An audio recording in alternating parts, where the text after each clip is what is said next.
All right, Frank Gaffney's with me, Vice Chair of the Committee on the Present Danger, Securing America with Frank Gaffney at securingamerica.tv, at Frank Gaffney on Twitter. Frank, I'm going to one that is off the board completely, but I've had this in front of me for an hour and a half, and I want to talk about it.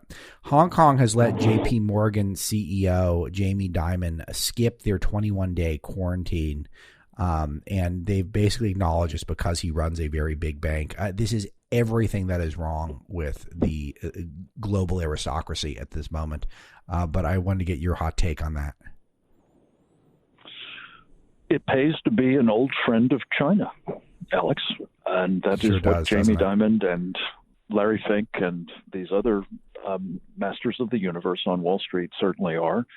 They've transferred, by some estimates, between $3 and $7 trillion from American investors into various Chinese companies, the vast majority of whom we know very little about because Joe Biden was involved in the negotiation of a sweetheart deal with China back when he was vice president of the United States in May of 2013, whereby, if you can believe it, Chinese companies don't have to meet the same standards for accounting or transparency or governance that American companies do. They literally don't have to follow our laws. And as a result, we've got companies that are fraudulent. We've got companies that are human rights abusers. We've got companies that are national security threats. Some of them are literally part and parcel of the People's Liberation Army. They're using the money we give them, we invest in them, thanks to these guys on Wall Street, to basically, let's be honest, build weapons with which to kill us.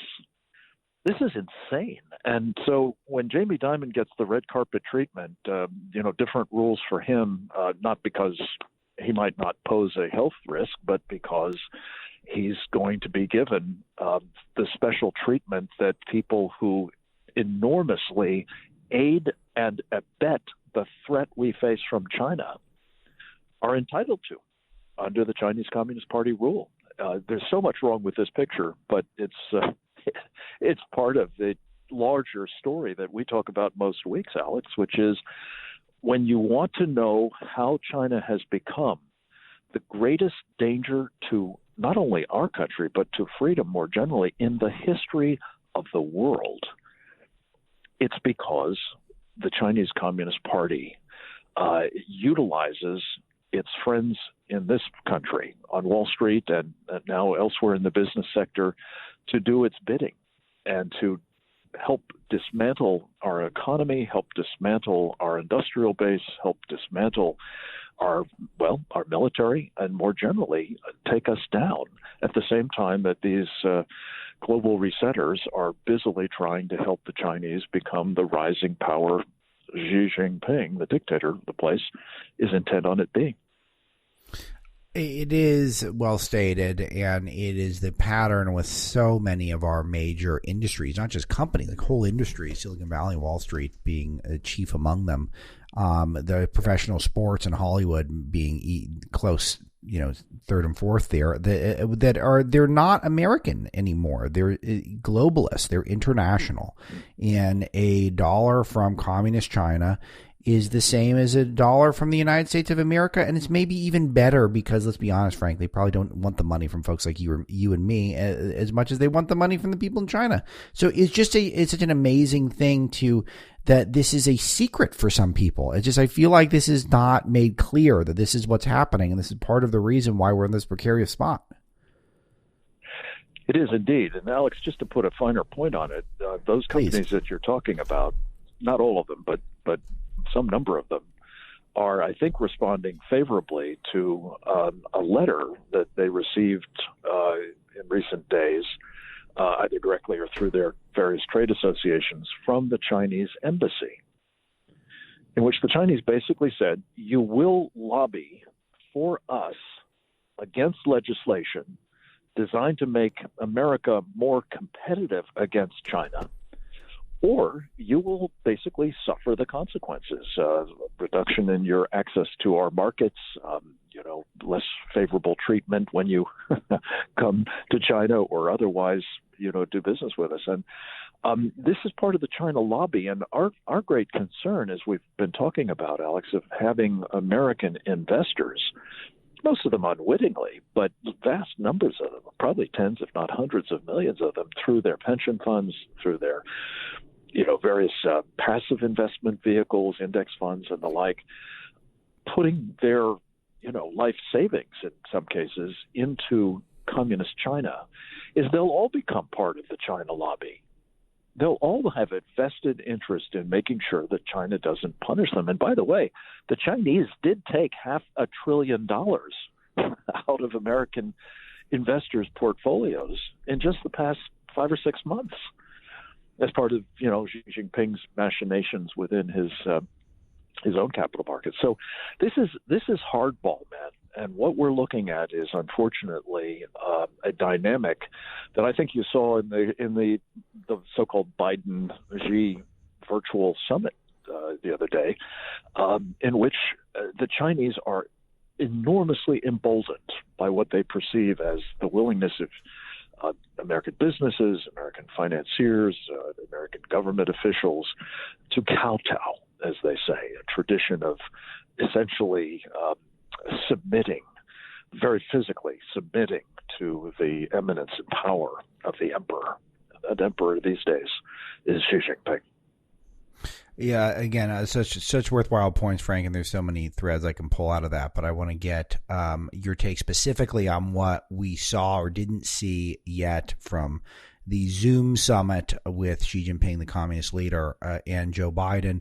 We got some climate change talk. We got no coronavirus talk. Apparently, we're still going to go to the genocide games in Beijing Olympics. I don't know if they caught up on how Hunter Biden's business is doing. I mean, I'm sure they wouldn't have told us if they did, Frank, and I'm only being a little bit tongue-in-cheek on that one.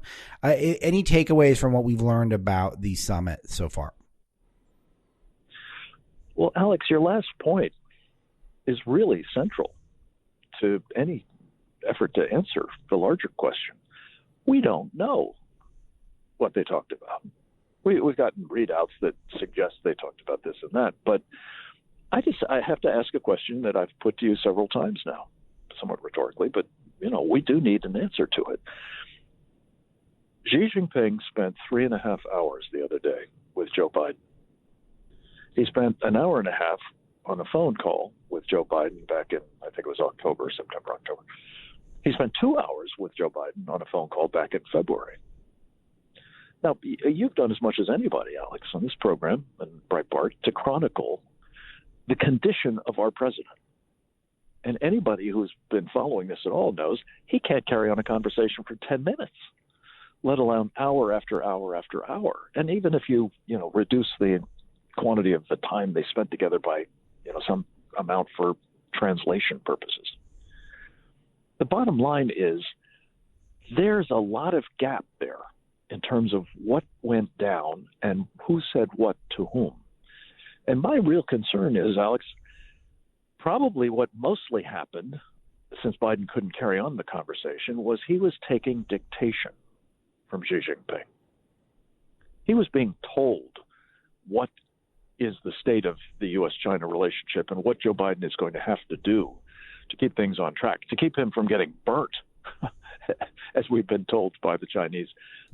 Xi told Biden.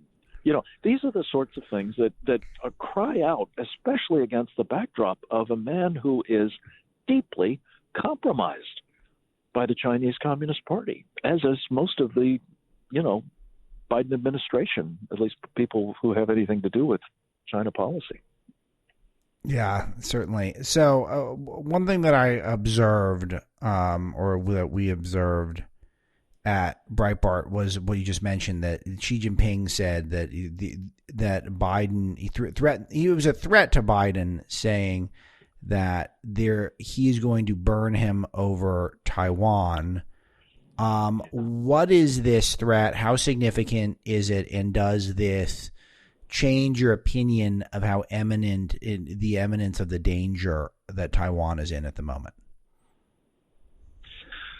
I can't say that it is anything other than extreme danger. And again, it's not just the rhetoric of the Chinese communists. It is their behavior. Yeah. And that behavior is unfortunately becoming more and more palpable by the day, to the point where I think that anybody looking at this, from a rigorous, analytical, informed military point of view is saying these guys are basically ready to go at any moment.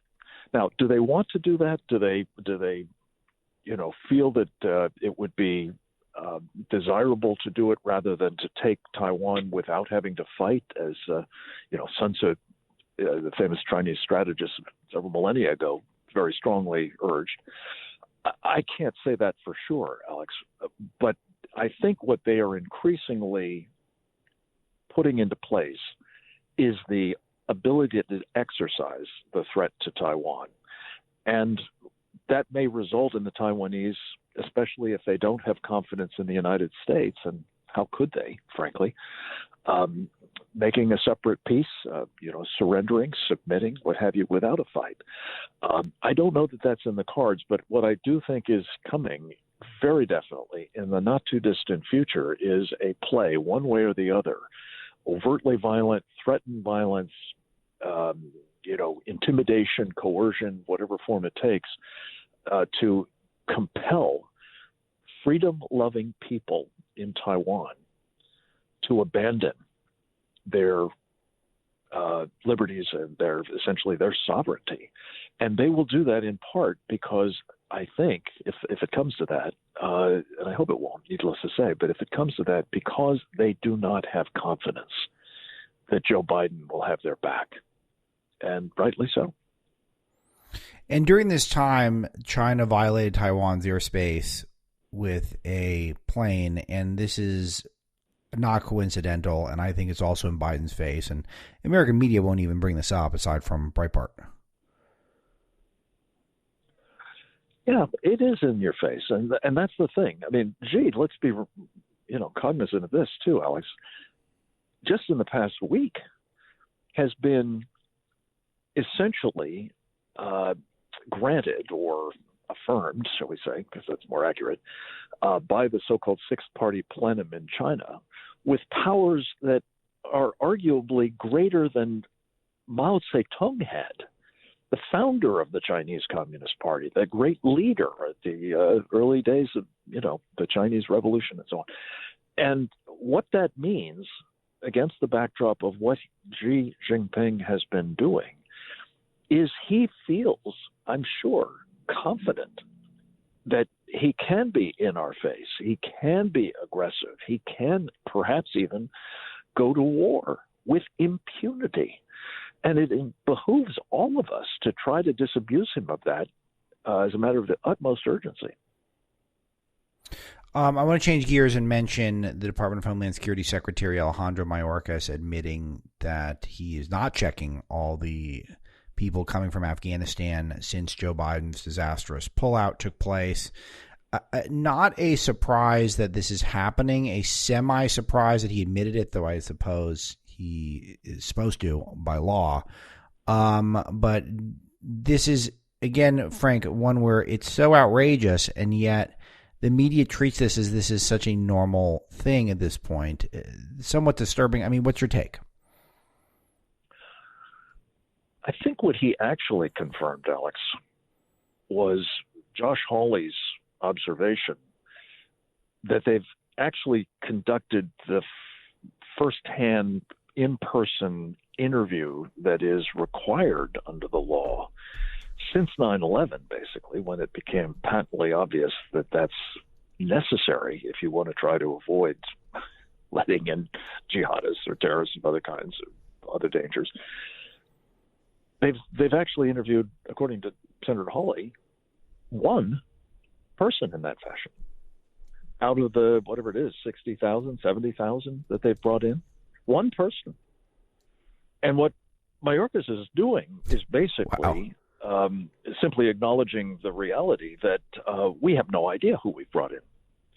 And we've put on military bases, for a moment at least. Many of them have just simply absconded and are in the country writ large.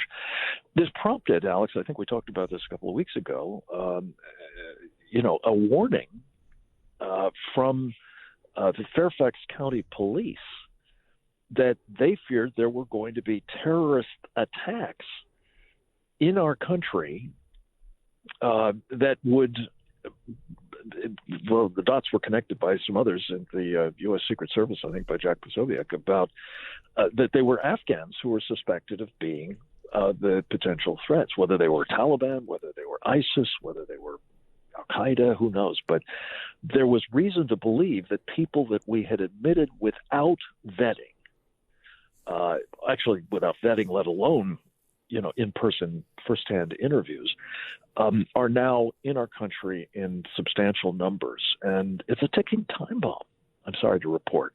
And Mayorkas ought to be, immediately impeached or removed from office, forced to resign, because among other scandals associated with what he's done to the border, this is an immigration disaster of the first order. One thing that I did notice that he did was he blamed Congress for all the problems. I took this to mean a code for we need more amnesty, which is he's a big open borders advocate. But what was your take on him passing the buck to Congress in particular? Well, again, it's characteristic of all of these guys. It's none of this wrecking operation, as I call it, is Joe Biden's fault. It's always somebody else's responsibility, and I think that's true of Mayorkas' claim. But you're right, Alex. What you broke the code on is they have in mind using the disaster that they've created as a impetus to get Congress, now still tenuously in Democratic control, to pass a comprehensive immigration reform package, which will have its centerpiece, of course, the immigration amnesty for heavens only knows how many people. I mean, we've been told endlessly it's 11 million people who are here illegally. But that's been true for, whatever it is, 20, 25, 30 years now. It's certainly a multiple of that number, maybe 2 times, maybe 3 times. Whatever it is, all of these people would be given essentially the pathway to citizenship and to the vote through this kind of reform package. Can they get it through? I have no idea. I think not. But I think that the simple cheek that these people have, that having truly destroyed our immigration system and opened our border for all intents and purposes, making it completely porous, allowing people to come across it who are diseased, people who are dangerous, people who have God only knows what in the way of weaponry with them. These are the sorts of things that should be punished, not rewarded by some kind of amnesty / reform program that will dismantle what's left of our immigration system. You can bet on that. Frank, let me get your quick take on what's happening in Europe right now, a border crisis that is turning into a crisis for NATO, and there's lots of troop and tank movement that happens all the time, which kind of means that I don't know how big of a deal it is, but I want to get your opinion on what's going on there. What's going on here, Alex, is an effort by a variety of people who have countries adjacent to the European Union. Belarus is in the news at the moment because of what it's done vis-a-vis and is doing vis-a-vis Poland. But Turkey is one of the most egregious of these perpetrators of sort of border blackmail. What they do is they push people who, for a variety of reasons, presumably mostly economic and self-betterment and opportunity seeking and so on, but almost certainly some seeking to do harm to the border, and in some cases through the borders, to get them into Europe, where they can become a problem for the Europeans. And that usually translates, the simple threat of it, let alone the practice of it, translates into leverage that the Europeans respond to by rewarding it. They may or may not let the people in, but what they will do is they will try to pay off the governments that are perpetrating these sorts of coercion and other, euchering techniques. And my view of it is that, God love the Poles and the Hungarians and others that have now begun saying, we're not going to do this. We're going to build walls, or we have in some cases, and we're going to make sure that they are impenetrable to this kind of immigration. And the Brits are even now manning up a bit because they're seeing, new flotillas coming to their country. So they're sending troops to Poland to try to shore up the Poles in their efforts to hold the line. But it's part of a larger problem. And I think we need to hold accountable those, whether they're Belarusians or whether they're the Turks, who are perpetrating subversion that is a problem most immediately for Western Europe, of course. But once you're in Europe, East or West for that matter, you're in a mode where you can get here. And that means it's a further problem for us as well. Frank Gaffney, Vice Chair of Committee on the Present Danger. You can go to securingamerica.tv for all things Gaffney. Frank, always a pleasure. Thanks so much. Thank you, Alex. Great to talk with you. I'll talk to you next week. Be right back. I'll talk to you next week. Be right back. I'll talk to you next week. Be right back.